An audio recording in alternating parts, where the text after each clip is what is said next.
शुभ लगन शुभ मुहूर्त है आया, आ गई फिर घड़ी वो सुहानी। मधुकर साय नरेश की रानी कुंवर गणेश, अवधपुरी से ओरछा लाई रानी अवध नरेश। जब शादी करके आए उपहार दिया तो इनका वहीं पर रंग भवन था। अयोध्या धाम में हम मौजूद हैं कनक भवन के अंदर। ऐसी मान्यता है कि जब भगवान श्री राम की शादी हुई थी तब माता कैकेयी ने इसको सीता माँ को उपहार स्वरूप दे दिया था और उसके बाद में इसका जो है पुनरुद्धार कराया। भगवान श्री कृष्ण ने खुद इसका पुनरुद्धार कराया था। भगवान श्री राम के बारे में ये कहा जाता है कि भगवान श्री राम जो है यहाँ पे रहते थे। जब शादी करके आए उपहार दिया तो इनका वहीं पर था रंग भवन था, इसी में रहते थे। आज मैं भी इस अवध की नगरी में, अयोध्यानाथ की नगरी में मैं भी आया हूँ और माता सरयू के दर्शन के उपरांत भगवान राम का दर्शन किया,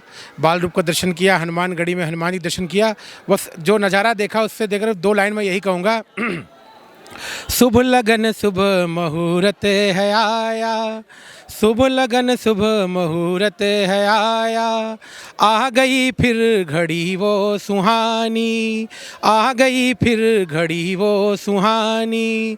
आज सज गई अयोध्या नगरिया, राम राजा सिया महारानी, राम राजा सिया महारानी। जय सीताराम। मधुकर साय नरेश की रानी कुंवर गणेश, अवधपुरी से ओरछा लाई रानी अवध नरेश। और ये कनक भवन जो है भगवान राम को कैकेयी माँ ने दिया था, ये बात तो सत्य है। आपको बता दें कि सबसे हैरान करने वाली और सबसे रोचक बात जो है, यहाँ पर 3 जोड़ी मूर्तियां हैं। जो मूर्तियां हैं वो भगवान राम और सीता की हैं। सबसे बड़ी मूर्ति की स्थापना महारानी बृषभान कुमारी द्वारा की गई थी। ऐसी मान्यता है कि मंदिर के निर्माण और स्थापना के पीछे कुछ शक्तियां रही हैं। यहाँ पर जो स्थापित मूर्तियां हैं उनके बारे में भी कई सारी बातें कही जाती हैं। इस मूर्ति के दाईं ओर कुछ कम ऊंचाई की मूर्ति स्थापित है, आप देख सकते हैं। कहते हैं कि उससे राजा विक्रमादित्य, यानी इस मूर्ति को राजा विक्रमादित्य ने स्थापित किया था। यह मूर्ति उन्हीं के द्वारा इसी प्राचीन मंदिर में सुरक्षित रखी गई थी।